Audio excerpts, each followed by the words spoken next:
On today's episode, I have a special guest with me today. He's been on the podcast before and we got a great response from the last one, so we've decided to have him back on. We have got Sean Mclaney on today and we're going to be talking about the digestive system, and more digestive health will be the main topics today. So enjoy this episode.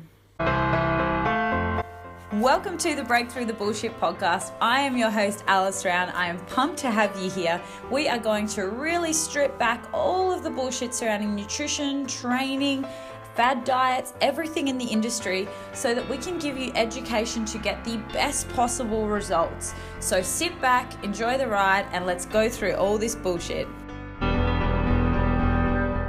So I would like to give a big warm welcome to my guest today. He's been on the show before, so I don't need to give him a massive intro and boost his ego even more than what it already is. So Sean Mclaney is here. He is from Mclaney Trained. He is a sports scientist, nutritionist, and a coach online and also in the gym itself from Revo Fitness Scarborough. So Sean has had a lot of experience with clients in the nutritional regime and also training, and obviously we like to discuss a lot of the time about digestive health and things that we kind of have had as challenges with clients along the way. So we're just kind of going to run through a few questions today and kind of the main topics that come up, and just going to kind of give you mine and Sean's take on that. So it's more going to be like a bit of a round table between us. So welcome, Sean. Is it a round table when there's two people? Well, it is when my name's Alice Round. Okay. Good I know. Good day to you. Good day. Thanks for having me back. I obviously wasn't too obnoxious and annoying on the last episode. No, not too bad. We had some good feedback. So, Too yes. much talk about, what was it, penises and limp. I like how you put libidos. penises in there in the first 2 minutes of this episode. Sorry, not sorry. So, I mean, at the moment, like, tell everyone what you're up to. Obviously, you're comp prepping yourself at the moment, and also prepping clients. And I think when it comes to dieting, in particular, like, digestive system is really important to have your digestive health down, because I know that I get clients who don't drop weight some weeks, and it can be due to just digestive issues that they're having as to why they may have dropped body fat, but on the scales it's not reflecting because they've got a messed up digestive system and they haven't taken a poop for a week. So I guess I wanted to have you. Do that? I have no idea. Like, I would, I'm a 3 to 4 kind of guy. 3 to 4 a day. I'm going to Talking talk about poops. poop straight away. Poops, yeah. Well, that too. No. Do I have to get my Bristol poo chart out again? You should, but that's why baby wipes always come in handy. Okay. You know, the more regular you are and the better your digestive system, the more need for baby wipes. More sanitary. Yeah, we're not barbarians these days anymore. Be fresh, just in case. And baby wipes are cheaper than $2 for 80. Way cheaper than bog roll. So we're going to end up talking about the digestive system and the cost of toilet paper and baby wipes. It's a lot of poop talk today, so get ready. Put your children to bed. So I guess one of the big issues that we do have when it comes to clients is gut health. And that's a massive one. We do talk about the digestive system. So if you get a client that comes to you and they basically are complaining about poor digestive systems, to say they're not going to the toilet, they're not regular, it's very inconsistent, they might be either constipated one day and runny bowels the next. What are kind of, I guess, for coaches out there or people listening, some of the big things that people need to understand? So what would be the questions that you generally will ask your clients when they're having major issues there? I mean, if you look into the science of most diseases in the body, a shitload of them, I swear. Yeah. A shitload of them, a bucket load of them, stem from the guts. Because it's basically the inside your body. Because if you ran a tube from your mouth to your bumhole, you're actually outside of the body, even though it's inside the body. So all that bacteria and shit is good and bad, is going through you. So you've got to get into people's lifestyles of what environment are they in from day to day. You know, if you're mucking out stables and stuff like that, then you're going to be surrounded by bad bacteria and shit. Questions I ask, obviously I want to know about your job, the environment that you're in. I also like to get balls deep in nutrition and talk about, your intake of fibre, because fibre is obviously, we'll probably talk about that a bit more in a sec, but you'll learn that fibre literally runs your body. So I want to know their fibre intake, their water intake, what sort of food they tend to eat as well. So I'll obviously like to know their intake for the days and I don't know, anything like that really. How many times they poop a day? I need to know that as well. Big one that I like to know is about stress. Yep. That's a massive one. Stress, sleep. Allergies. Yep. Any Everyone's food allergic. changes. Everyone's allergic to gluten. Yeah, gluten, and that'll be another fun topic. Even though I think 1,000 people in the whole of Australia are actually celiacs, but yeah, shout out to those celiacs. actual celiacs.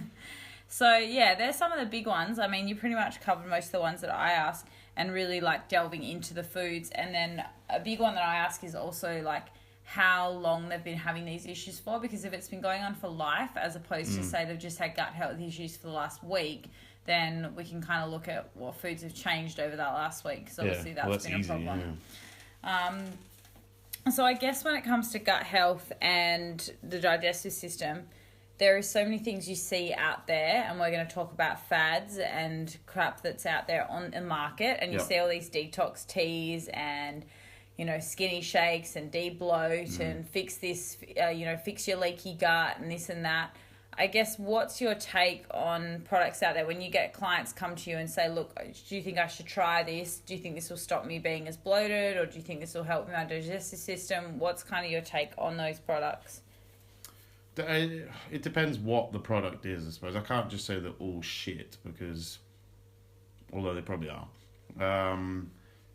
It depends what it is. Like 9 times out of 10, or I'd say 99 times out of 100, the reason why a product works in those circumstances is because they're either flushing out the guts via laxatives and stuff like this, or they tend to be high in fibre.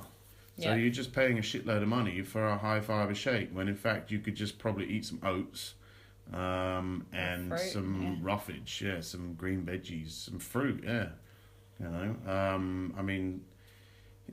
tend to be a waste of money. Detox teas and herbal laxatives and stuff like that, like you just don't need them, and if anything, they can create a spastic colon.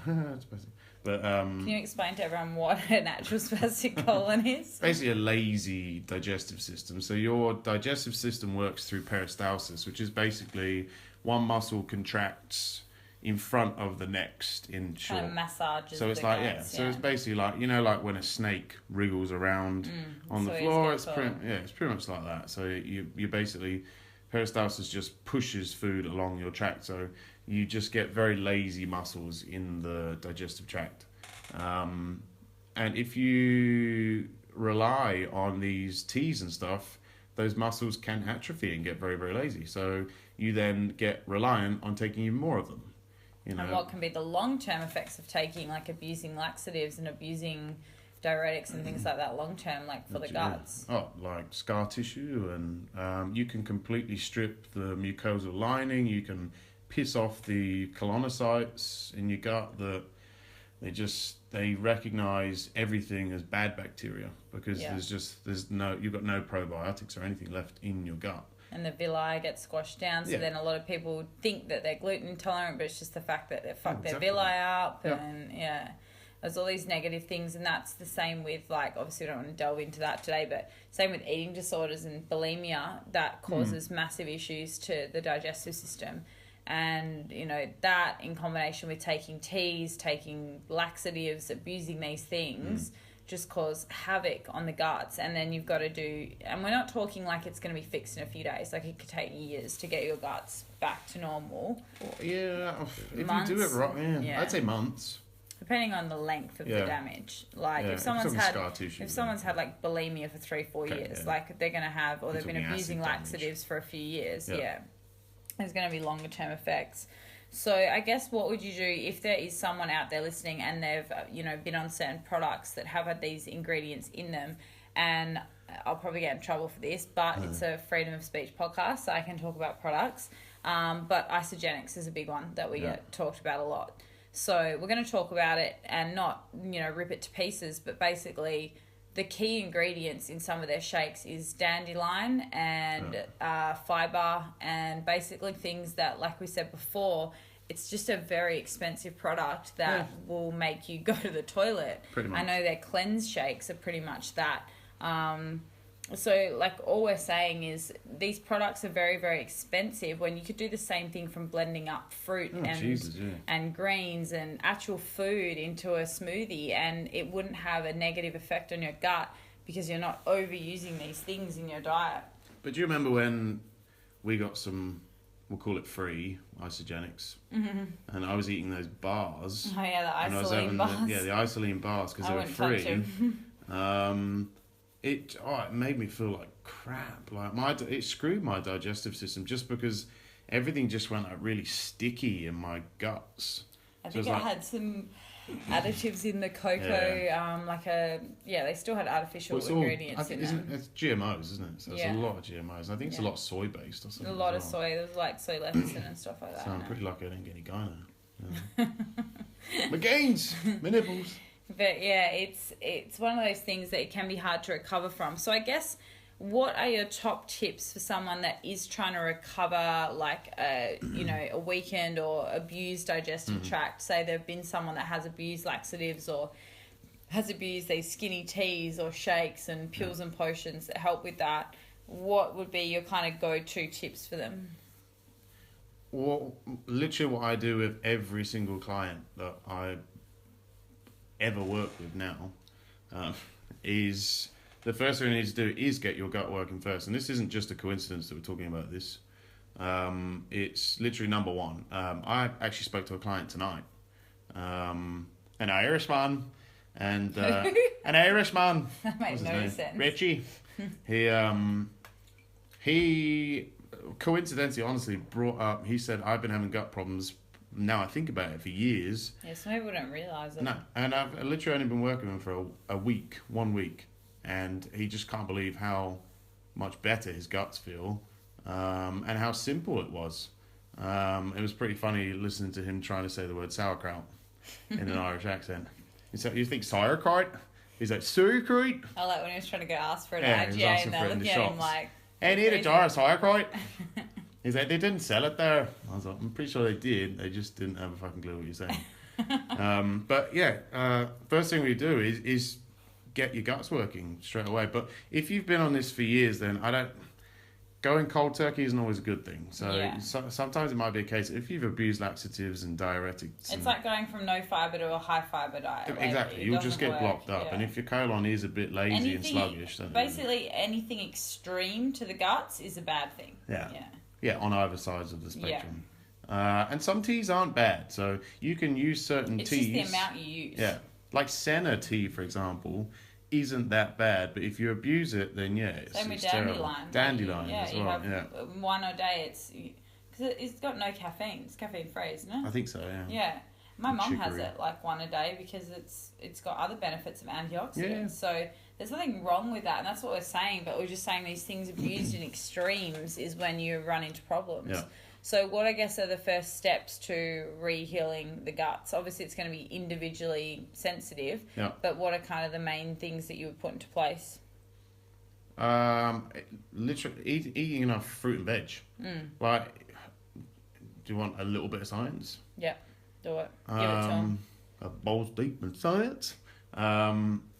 Basically, like there's prebiotics and probiotics. It's a good one to explain. People kind of don't understand the difference between the two. They just think they're the same thing, and you take one prior to a meal, a prebiotic, and post meal or some shit. And in fact, it's probiotics are the good bacteria that are in your digestive system, and they should be in there anyway. They're in your colon. We just have different amounts of them. Yeah.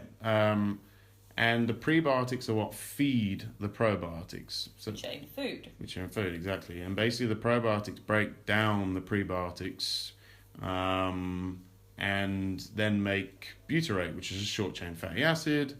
And then that basically fuels the colonocytes, so the cells of your guts, your colon, yeah. And then if that's working properly, you can absorb all the nutrients properly. If you're not getting enough probiotics and enough prebiotics to feed them, then it just doesn't work. And what happens is, it's like putting fish in a fish tank. If you don't feed them, they die. So if you... It's a bit extreme. It is. Fend for yourselves. Don't get your probiotics, you're going to die. It's natural selection, you know. Well, you've got to feed them. It's a symbiosis. They help you out, and you need to help them out. So if you're not getting enough fibre, which is, in a nutshell, your prebiotics, you can go into the exact prebiotics and what they actually are. Soluble and insoluble. Yeah, like what they're called, fructooligosaccharides and inulin are your proper prebiotics, but they're pretty much in everything. Like, they're in bananas, they're in onions, they're in garlic. I think inulin would be the one that's in shitload. They're your main ones. So like, your first thing is to get fiber going through your digestive system, but you need to find out roughly how much you can tolerate. You know, like if you look into Paleolithic diets, they used to have like 100 grams of fiber a day, which is a lot, but if they got digestive issues, it was from bad bacteria. You can't say it was from low fiber, because they're on 100 grams of fucking fiber a day. But they used to digest that fine. But now, because we've got so sluggish in our digestive system, we can't tolerate that much fiber. You remember when I was eating like 400 grams of oats a day, which is about 60 grams of fiber. I was like, you need to drop your fiber. Oh, Jesus, I look like I had a GH gut. You know, Sean's oats to having cereal and rice, white rice and stuff like that didn't have as much carbs in them. I mean, sorry, as much fiber. And that's a big one. Like, and I think fiber is one of those things that the technical Australian dietary standard for fiber, I don't even know how they can make a general recommendation, because really, like, it's case sensitive. But again, they do. For females, I believe it's 25 to 30 grams a day, 25 grams minimum. And for men, I'm pretty sure it's 35 to 40 grams. Around that. But then they kind of tell you to estimate it based on body weight to increase it. But again, it's a very hard one. When I give out fiber like guidelines with clients, I generally just say start on around about that number, which is about the Australian dietary guidelines, and then say, tell me how you respond. Unless I know more about them, and unless I know like what they're having now, what their current intake is. But if you get a client that kind of doesn't really tell you a lot going in, you kind of just got to say, let's roll with this for a week and then see what happens. But what were we talking about? Probiotics. What do I do if...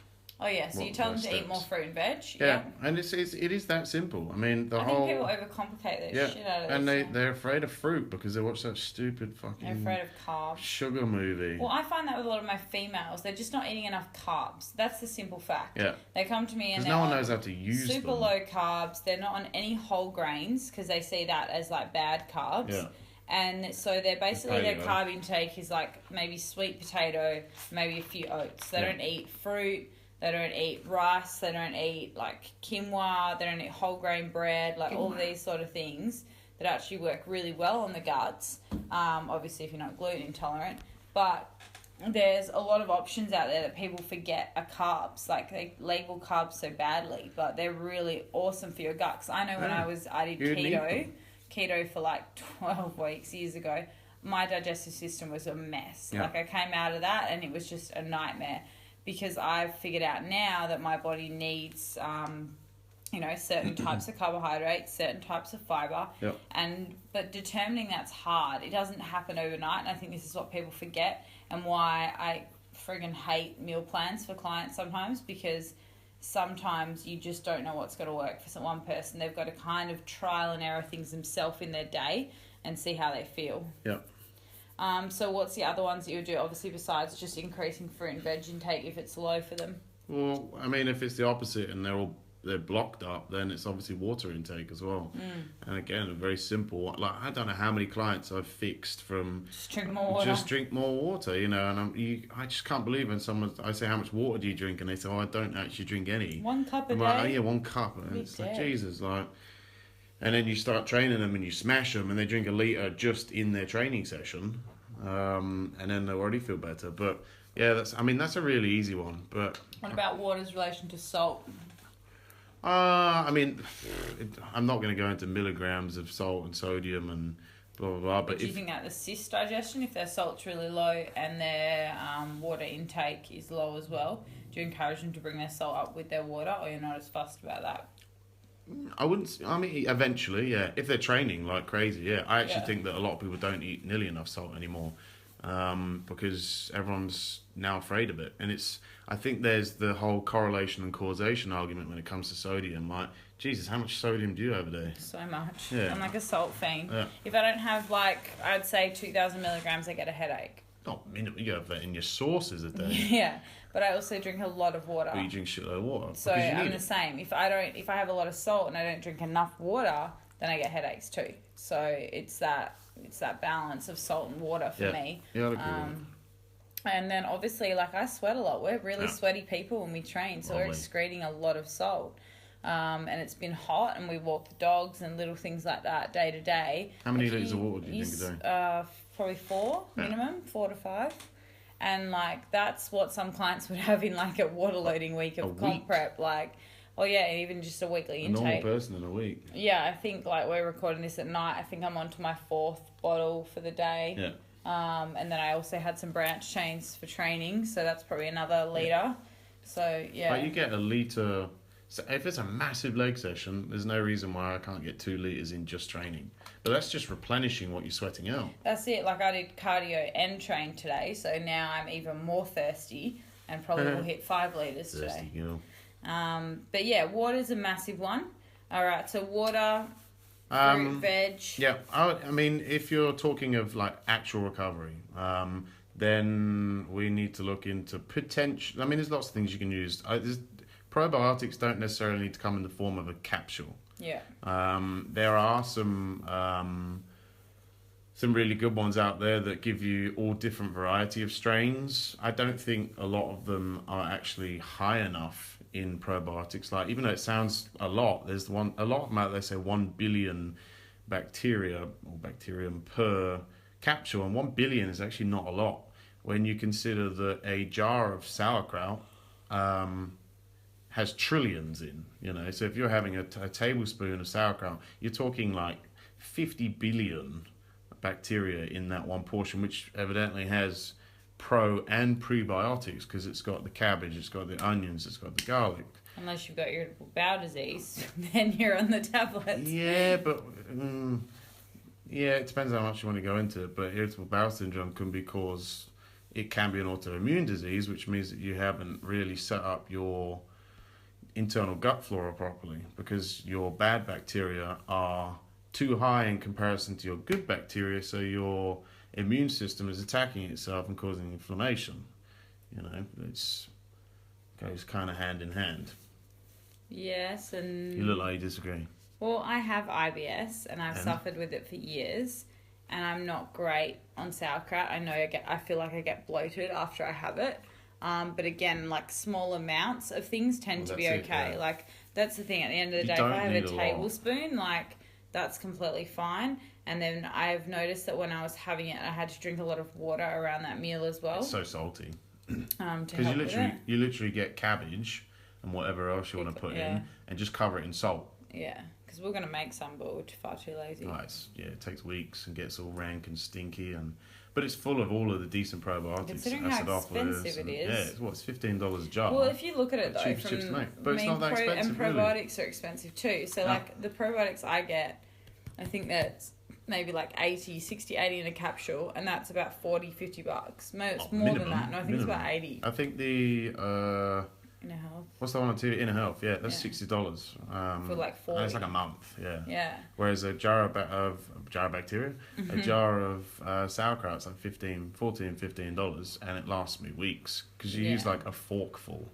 I think people use too much of it. They think, I need to be eating a cup of this shit. That's what some of my girls are doing because they're having gut issues. I'll throw it in every meal. No, it's gonna have how many? You don't need probiotics in every meal. You take 1 a day, 2 if you're really bad. Yeah, exactly. Well, that's what I found.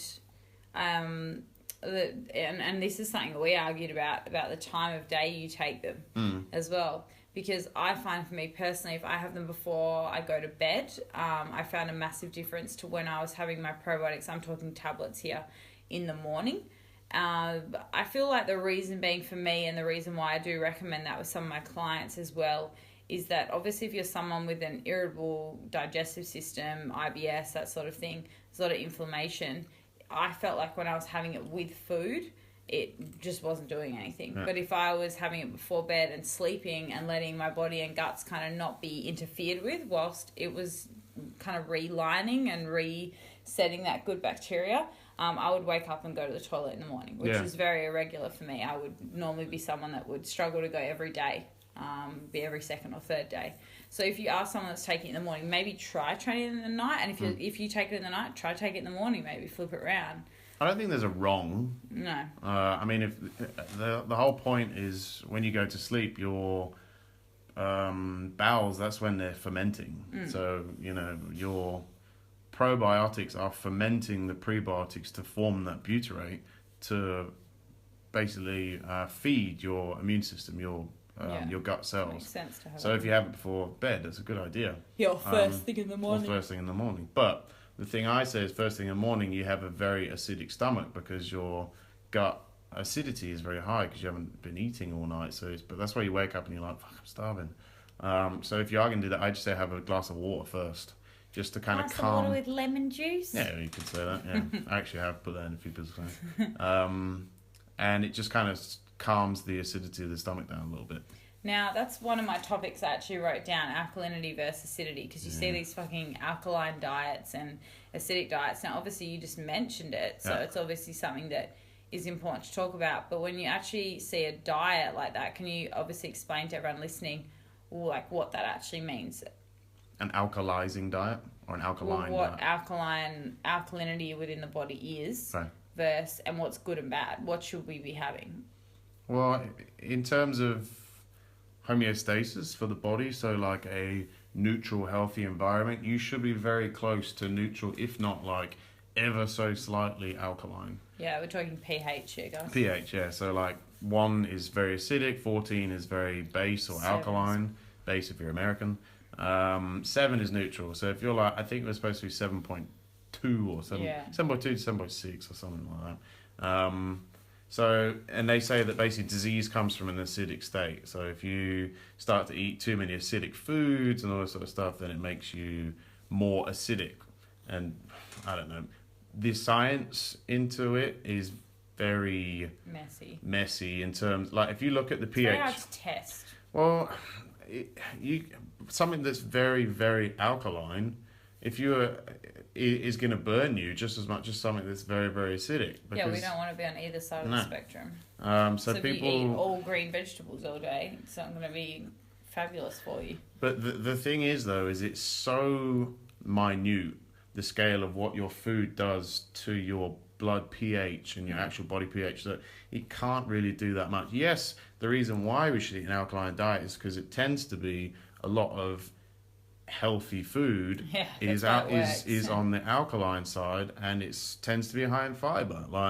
But the way it works is every one level of the pH scale is 10 times more acidic than the one before. So if you're going 7 and then you go to a 6 is 10 times more acidic than 7. If you then go to 5 is 100 times more acidic than 7. So if we're talking about Coca-Cola, which I actually have a Diet Coke sat with me right now because I have a little tipple before, it's like my dessert because I'm in comp prep. It's great to have caffeine before bed. Well, there's 9 milligrams per 100 mils, and I reckon I reckon 9 milligrams. About 50 mils. Yeah, so I have about 4 milligrams of caffeine. I drink my water. Yeah, I have water as well in my bottle of Voss. So if we're talking about Coke, and I think Coke's, is it 2 or 3 on the acidic scale? So if you talk about that, that's basically from 7, which is neutral, all the way down to, let's give it the benefit of the doubt, say 3. What's water? So that's 10 times 10 times 10 times. So we're talking 10,000 times more acidic. Perfect pH on this one. Yeah, because it's going to be 7. It's called balanced water that I'm drinking. Well, there you go. So my Diet Coke is 10,000 times more acidic than that water. That sounds really nasty. Like, that's going to kill me. Just like that fart that Buffy just let rip. That's pretty acidic. Yes, That's we've got toxic. our dogs in here. And one of them's just farted on us. Just while we talk about gut health, Thanks. Buffy. She You needs know some what? Dogs have probiotics. really good gut health because they poo like 3-4 times They a have day. veggies in their dinner, and then those biscuits are veggies, you know. And I'm pretty sure there's fibre in the cardboard box that she nibbled her way through. I'm not sure what the macros of Swan poo? an iPad charger would be, or swan poo, yeah. But- Issue. Yeah, so like if you're talking about I don't know, some kale and some spinach, which is going to be like 7.8 on the pH scale, so it's slightly alkaline, as opposed to a Coke, which is 10,000 times more acidic than water. I'm pretty sure that tells you that both do fuck all to your blood pH. You know, unless you're going to drink 25 of these a day, Like my best friend. well then they're fucked. You know. See you, Britain. Oh, yeah. She doesn't drink that much. But there you go. She's not dead. If she drinks that much, she should be screwed. She should be acidic as We looked hell. up how much she could drink without basically dying. It was Yeah. a lot. For me, it's 25 cans of Coke a day for any sort of pH potential difference. And I think that was to do with aspartame as well. Well, Yeah. how do you say aspartame? Aspartame. Aspartame. I think the thing about diet drinks, we're going off topic, but I think it is a good one to talk Still about. suggesting, Because a lot of clients will ask if they have to remove it. And to be honest, Yeah. like, I don't think that the sweeteners in it are that bad from a digestive standpoint. Maybe from a cancer-causing long-term standpoint, there has been some studies. But again, we're talking like drinking a shitload of it. So if you're Causation, having, correlation. you know, 1 cup a day, like, of it. And that's the other thing, like you said, causation and correlation. What we mean by that is often, making a massive generalization here and correlation, is that a lot of people that drink a lot of Coke will also have a lot of fast food. And we're talking actual Coke here. So they're also probably quite unhealthy if they're making that choice in their life. Maybe not active, and making massive generalizations here. Yeah. But it tends to more be the overall. You don't see a lot of, I guess, fitness fanatics that are drinking a lot of that sort of stuff, especially... Unless you're in the last few weeks of comp prep. Yeah, exactly. It's just not a common trend. I mean, the big thing that I can tell how acidic a Coke is my teeth. I just had a diet Fanta, actually, and my teeth are now really sore. Yeah. So my teeth are very sensitive, and I'll notice that. But I even get that from BCAAs, drinking that. Yeah, because there's sweeteners in there. Exactly. And even lemon water. My dentist actually told me not to have lemon water because I was having it every morning, and my tooth enamel was wearing off. Yeah. And he was like, as much as this might be good for my digestive system, which it was completely wearing down my teeth enamel. And if you go from that to brushing your teeth, which I thought was the best thing to do, he said that actually makes it worse. You actually have to drink water in between, get it back to neutral, and then brush your teeth. So there's a fun dental tip for you. But that's not necessarily the sweetener, though. No, exactly. Well, look at lemon. Lemon is acidic. Acidic, yeah. And Coke has phosphoric It acid. has nothing to do with the sweetness, yeah. Basically, aspartame, and like if you look into the actual amount that's in Coke, I mean, it's 200 times sweeter than sugar. Yeah. So you can use 200 times less of the product. So that's why it's not actually 0 calorie. If you were to go into the actual calories, say there's 40 grams of sugar in a can of Coke, you say it's 200 times less than that. I think it's like 0.2 calories or something like that. You know, so it's almost calorie free. I'm not afraid of sweeteners. I just find you shouldn't have too much of it because I don't know whether it's a coincidence, but a lot of people just get bloated when they're on sweeteners. I know that certain supplement companies say that I think it depends sweeteners which are the sweeteners you're devil, on. but I think that's like for me personally, like with IBS, there's certain sweeteners I avoid. Yeah. So that's anything ending in ol, because they're your high oligosaccharides based ones that are harder to break down. Sugar alcohols. Yeah, exactly. Yeah. So they're actually in a lot more of your natural products, which people think are good for them. Quest bars. Yeah, exactly. They're full Don't of eat shit. Quest bars. Yeah, and again, they're natural sweeteners, but I'm worse having something like that than I am having equal. Yeah. You know what I mean? Like, I'm completely fine having aspartame as opposed to having sorbitol or maltitol, which is like your key ingredients in Erythritol, chewing gum. Yeah. That's why chewing gum's a laxative. Yeah, chewing gum laxative and it'll alcohols. bloat you, which sucks because, again, when you're comp prepping, chewing gum's one of the ones that I like to use as like a when I'm hungry, Yeah. shove it in my mouth, eat it in the kitchen. But again, I just tend to not have that, say, a week out from a show or a few days before a show. I'll limit that down or completely remove it. So anyway, going back to what we were talking about before. So where did we get up to? We said fruit, Stuff veg, water, yeah. stuff that you can actually throw in. So probiotics fermented fermented products. Sauerkraut, kefir, kefir, however you want to That pronounce it. stuff tastes It's disgusting. fucking awful. It's like milk that tastes like Tastes beer. like it'd be like, I reckon it would be kind of like what breast milk would taste like. No, I've tried breast milk. It doesn't taste like that. Why have you tried breast milk? I used to be a chef. You know, people come in and say, "Can you heat up my breast milk?" They didn't say taste it. Well, you know, you're curious of these things, and you wouldn't know it's breast milk. I bet if I ever have a child, you're gonna. I'm gonna squirt it in my tea. You know, kill two birds with one stone. It's got lots of good antioxidants. Exactly. Yeah, it's got the what's it called? All the antibodies and. Yeah, you have a strong immune system. Would it have colostrum in? Apparently, Yeah. you get so many gains from colostrum. Yeah. Screw I'm the gonna baby. go to like. Move aside, baby. Minion Mclaney. I'll be like, Sean will be like, oh, I think it's time that you start pumping. And then I'll Yeah. like leave all these things in the fridge. Next in it, he's pouring it onto his cereal. And they're replaced by cow's milk. Yeah, along with You'll never eating the know. placenta. You never. Oh, I'd do that. Aaron It's Curtis getting style. weird now. Yeah. Yeah. This is the only reason that he potentially wants me to have a child, drink my breast milk and eat my Eat your placenta. Ugh. I And don't have yeah. a mini you. We should get it capsulated. Put it into capsules. Yeah, it's a bit less weird Get all than the iron and whatever. frying it up. The dogs would probably want to eat some. Yeah, gross. What else is there? There's Foods. I'm a kombucha tea. Oh, yeah, I tell love them my about that. kombucha tea. Oh, I feel good on that because it's like black tea that's I fermented. think it's disgusting, along with kefir and lovely. along with sauerkraut, but I love sauerkraut. I honestly mind think that works sauerkraut. very well. If you don't have like insane inflammatory bowel disease or IBS or whatever like, then sauerkraut goes in a lot of my plans because it's a pre and a probiotic. And I don't put kombucha or kefir, however you want to pronounce It's it. too expensive. Kefir, because it's very expensive. Like I have my kombucha as just like a little treat because it makes me sound really fancy. yeah, and I'm not one of these coaches that's going to go, you have to buy $50 activated almonds and Nah, kefir and Jesus, this and yeah. that, because we realise that people aren't made of money, and we want to make plans that are. I'm pretty sure they didn't have to activate their nuts in the Paleolithic time. No, Let me it's get not the very oven out. paleo. Just gonna soak me nuts and then just dry them for. I'll just get me nut bag 20 and I'll make hours. some Yeah, milk exactly. too while I'm there. Whatever. Good old paleo. Yeah, but I just like kombucha because it's nice. You know, people I like green smoothies. I don't go, I'm gonna have a green smoothie because it's gonna be really good for me. I just like the taste of it. As long as your fiber's up, your water's good. So if you don't like any of the taste of any of those things, like me, I just take a probiotic tablet. Yeah, and that's exactly it. I like natural stuff. I'm one of these weird people that likes the taste of really, really healthy things. I'm probably Debatable. not a super taster, whereas you could be a super taster. You might have very strong taste buds. When I was a kid, I didn't eat anything, so very sensitive. Whereas, yeah, I don't think I do because I eat literally everything. Yeah, you're not fussy. Right, except for lemon peel.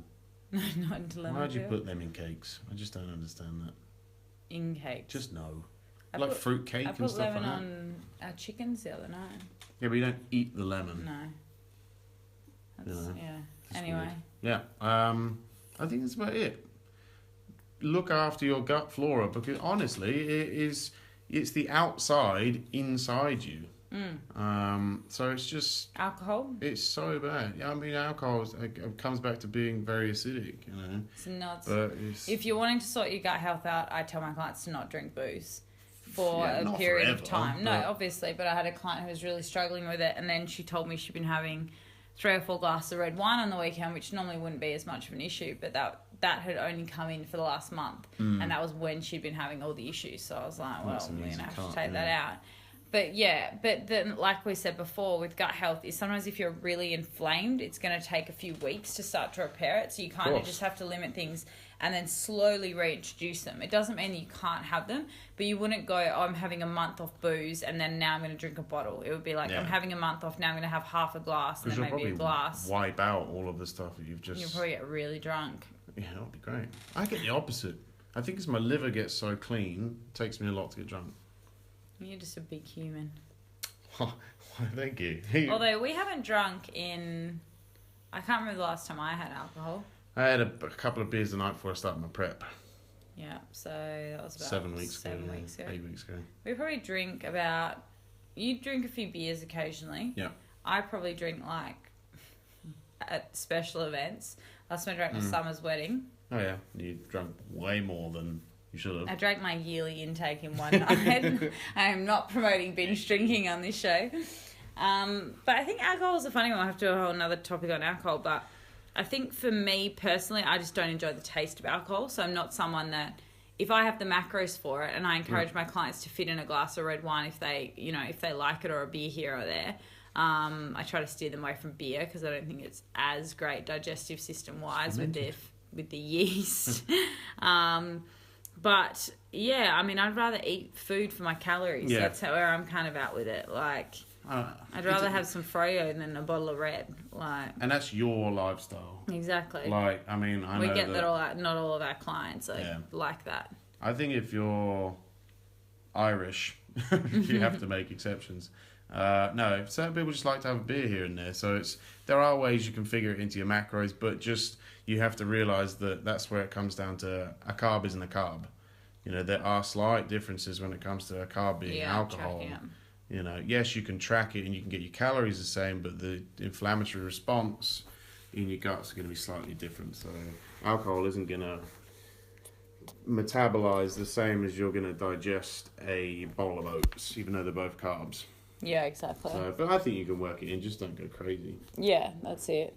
Or know that if you're going to go crazy, take responsibility for it, and then you have to do certain things to really heal your gut afterwards. Have more kombucha. After Summer's wedding last year, when I drank far too much, the next few days, my digestive system was horrible. I was actually going to the toilet a lot more than what I normally would, but, badly. The booze kind of cleaned me out. AGB. After grog bog. Yeah, the older AGB. But then a few days later, then it was the opposite. Then it was like back to constipation and... Because you're dehydrated. Yeah, exactly. So the massive one is after you're going to drink shitloads of water. Like, I do try to go by that every drink, have a drink of water.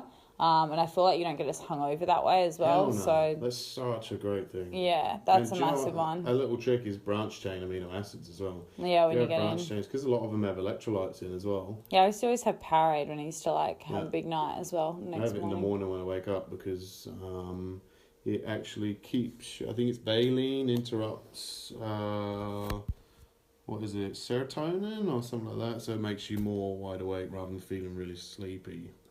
Tryptophan. Antibiotics as well. If you've just done if you were sick and you've had to hit a course of antibiotics, then you absolutely have to be on top of your probiotics. Oh yeah, you're saying they wipe your guts out. Yeah, 100%. Yeah, antibiotics. So you basically should call them anti-probiotics as well. Yeah.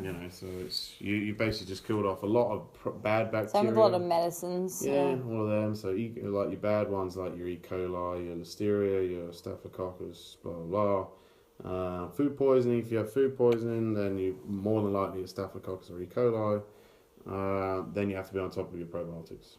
Yeah. So that's another question I ask.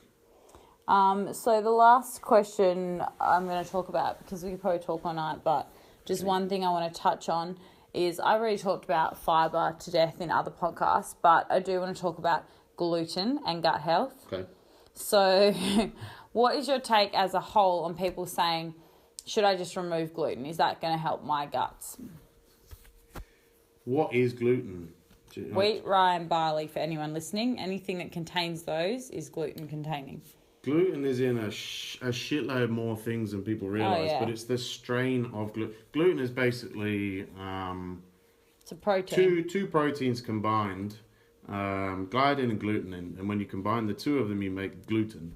And it basically just traps air. It's a protein that traps air. So when you use it for baking, if you have a strong all-purpose bread flour, it's very high in gluten, so I think it's 20% gluten. So it traps a shitload of air and it becomes really gluey and gloopy and sticky.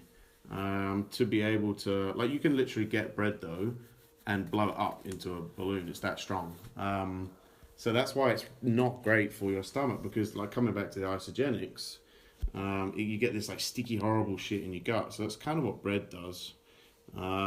If it's a strong bread, if you're someone that does have reactions to gluten and you just really want something, then you need a cake flour, because cake, if you look at the difference between a cake sponge and a bread roll, they're completely different. Like a cake sponge is very light and fluffy because the level of gluten in it is about 5% in comparison to 20%. So it's a lot lower. So if you then had like a small slice of cake, you wouldn't be as reactive as you would if you were eating a bread roll. If you absolutely have to eat anything. But there's so many wicked gluten-free flours these days. Yeah. But cake is the lesser of the two evils. But my opinion is it's very overdiagnosed. If you went back 20, 30 years, I mean, you could say that there was less of a prevalence of it because there's less diagnosis. I love it when naturopaths diagnose for gluten intolerance. Well, let's not go into Let's stay away from the proper. Stay away from why we hate natural. We can give our opinion on it. I don't hate it, but I just think that there's not enough science behind it. You can't just go doling out that someone's got gluten intolerance from them walking in a room and saying that their pupils are a certain shade and that means that blah, blah, blah. Like, they've got punched in the eye the night before. Yeah. Or I'm just like me, hungover. I dumbbell pressed the 55s and I've got Blood bloodshot eyes. vessel. No, it's gluten. Yeah, I got hay fever. Oh, no, it's gluten. Yeah. I actually haven't had bread in about a month. I think it's very overdiagnosed, and there's a huge difference between gluten intolerance and the levels of it. And celiac disease. Celiac. If you look into the actual number of celiacs in Australia, I'm actually pretty sure it's about 1,000 in the entire population. Surely it's not. It's Surely not. It's not. It's not a lot. I mean, I could be wrong, but I think it'd be way more than it's that. actual proper celiacs. It's not a lot of people. I'd say about 10,000 at least. So but gluten intolerance is just, is it the gluten or is it something else? Well, that's the way I look at it, because to be honest, I thought that I was gluten intolerant for years, and with irritable bowel, you try to avoid gluten as much as you can. But for me personally, if I eat something that's not that processed and it contains gluten, it tends to be okay in small amounts. So I found that even if I have pizza, but it's a good quality pizza, and it's fresh and it's not frozen, it's not store-bought, same with fresh bread, I tend to be okay in small amounts. Obviously not going crazy with it. But I do think it comes back to the preservatives, the additives for storage, the things that are keeping that bread shelf life for, you know, a long period of time. So if I buy shelf life bread, I tend to buy gluten-free, just for that reason. Yeah. But fresh bread, I seem to be okay on. So sourdough as well. Sourdough. That's because it's active and it has probiotics in it. And, it's all these myths that, once you have a gram of gluten, it's in your body for 30 days and blah, blah, blah. And I just don't believe in... I'm saying it's not true, but... I mean, for celiacs, yes. Celiacs, yeah, of course. Stay away from it. That's not what we're saying. We're not saying everyone on this podcast go and eat gluten. Like, if you are celiac, do not friggin' eat it. No. Like, you have to be so careful, because a couple of grams of it can really fuck up your villi and your guts, which is what happens. I think 1/16 of a teaspoon of gluten is enough to really screw up your villi if you're actual celiac. And you'll know if you're actual celiac from some of the symptoms that will occur. So you'll have gluten, and some of the symptoms will be either really severe diarrhea, basically your villi gets flattened, everything goes straight through. You'll get really fatigued. Some even have nausea and vomiting. Headaches. Yeah, they'll feel really run down. They feel like they're almost going to get like the flu or fatigue. And the symptoms will go on for like a few weeks, because like we said, it will stay in your body.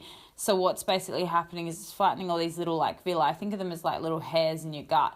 And basically the gluten, those proteiny, gloopy sort of things are covering that villi and not passing through. So don't absorb any nutrients. Yeah, you don't get any nutrients because that's where it occurs. So that's why you feel like crap. You're basically not getting any of your iron, any of your, vitamin C, B vitamins, all of this. So yeah, if you're not sure, you can get a celiac test done and a gluten intolerance test done, but make sure that you go to a proper dietitian or a doctor that can refer you to someone, and get actual bloods done, get it tested.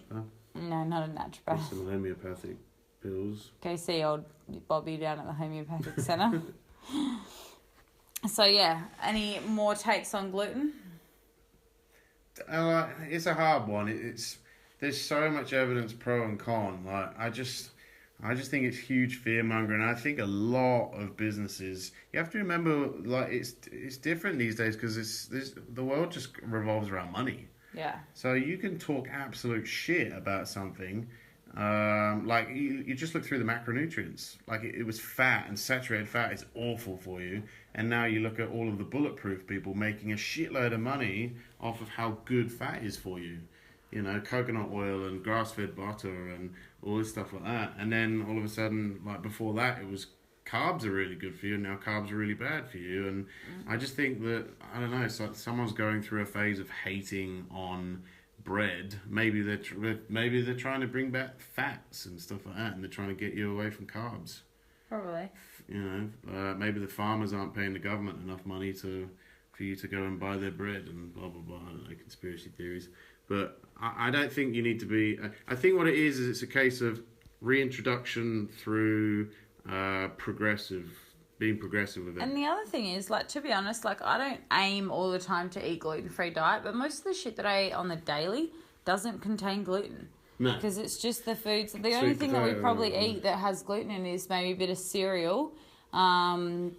And obviously oats don't naturally contain gluten, but they might be cross-contaminated. So again, most people tend to be fine on oats. Exactly, so there's a different type of gluten. So I guess when it comes back to gluten, like what we're trying to say is, again, small amounts, if you're not gluten intolerant, are probably not going to cause you any digestive issues. Some people can tolerate massive amounts of gluten and be completely fine, like Sean. Eat 3 pizzas. Yeah, and you're fine. So it comes back to that. I mean, I personally, just with the IBS, avoid it where I can. But I know that in small amounts, it doesn't have a massive effect.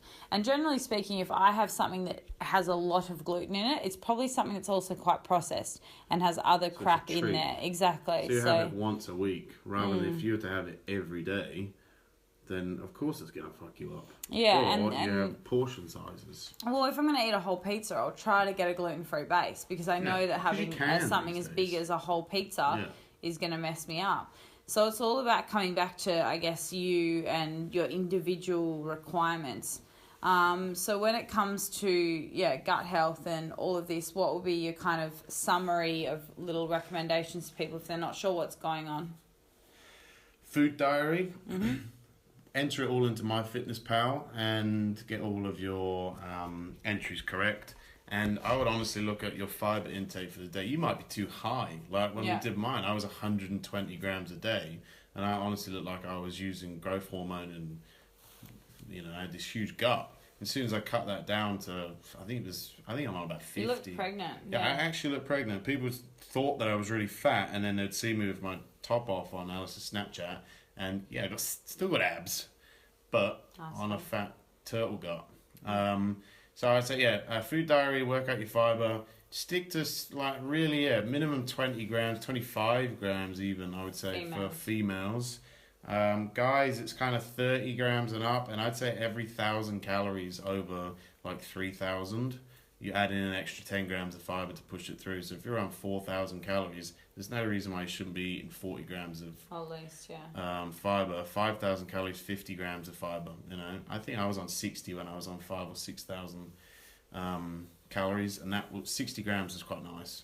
Now I'm on 45 because I don't want to use too many of my carbs for my fibre. Water intake as well. Get your probiotics in either form. I would say if you're someone that likes really healthy food, then try and get it in through some form of natural way. Sauerkraut, kefir, kefir, whatever, kombucha, whatever you want to do. Sauerkraut's my number one. If you don't like sauerkraut, then go for some form of capsulated probiotics, but get a wide spectrum of the probiotics, because there's lots of different ones. I think refrigerated as well, because they are alive. So I don't get some of these that are kept in the cupboards. I'm not sure. I don't really understand those. Yeah. But it's alive. You don't just kind of put a yogurt is alive. You don't put your yogurt on the counter and just leave it there for a week and hope that it's not gone rancid. Rank. Yeah, rank. But there's lots of different probiotics. So I think there's 10 different types of lactobacillus and 5 different types of bifidobacteria. When you make yogurt, you leave it out? I put mine in the fridge. No, my mum, when I used to live in Tassie, she used to put beanies on it and put it on the kitchen sink. Is it colder in Tasmania? She had beanies on it. Yeah, which keeps cold in as well. So there you go. I'm going to ask Jenny. It's like in England, we can keep our butter and our bread and stuff outside, whereas here, because it's 5 to 10 degrees, whereas... That's why your chocolate tastes better over in England. Yeah, because you don't have to add those plastic preservatives, things. So, probiotics, and feed your probiotics with prebiotics, and that is your fibre. You know, there are better forms of fibre. And make sure you get a mix of soluble and insoluble. So go and give that a Google if you're not sure what that is. I have covered it in other episodes, but it's basically why a lot of people will say just have fruit and veg and not have any whole grains, and then they'll struggle sometimes with their guts because they're not getting a good mix of the two. Well, grapes are a fruit, and you know there's not that much fibre in grapes. No. And watermelon, although watermelon's high in fructooligosaccharides, and so it's berries are really good. Berries Apples are very good. Bananas really high good. in inulin, so that's your really good one. Bananas are very good because they've got the seeds in, although apparently they don't have seeds in them anymore because they've been GMO'd. Yeah. All right. I think that's pretty much all we have time for today. My valuable tips. Valuable tips. We waffle on for a lot longer. Yeah, we could talk about this all day. Because I love to talk about poop. Yeah, pooping's fun. I've been for 3 today, and I'm probably going to go for one more before I go to bed. If you're not sure how good your poops are and how they should look, because your pooping is probably one thing that we didn't touch on. I ask my clients sometimes what their poops look like. I don't ask for photos because I'm good. Can you Snapchat? Yeah, I get that. I do. Is look up a thing called the Bristol Poo Chart, and it'll tell you kind of how your poop should look and whether or not it is a healthy poop or not.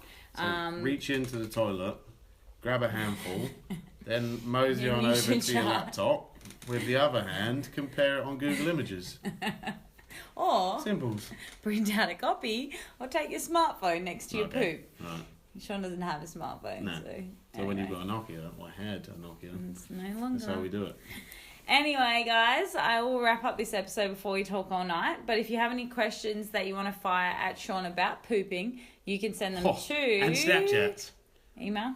info@mclaneytrained.com. McLaneytrained.com. Yeah.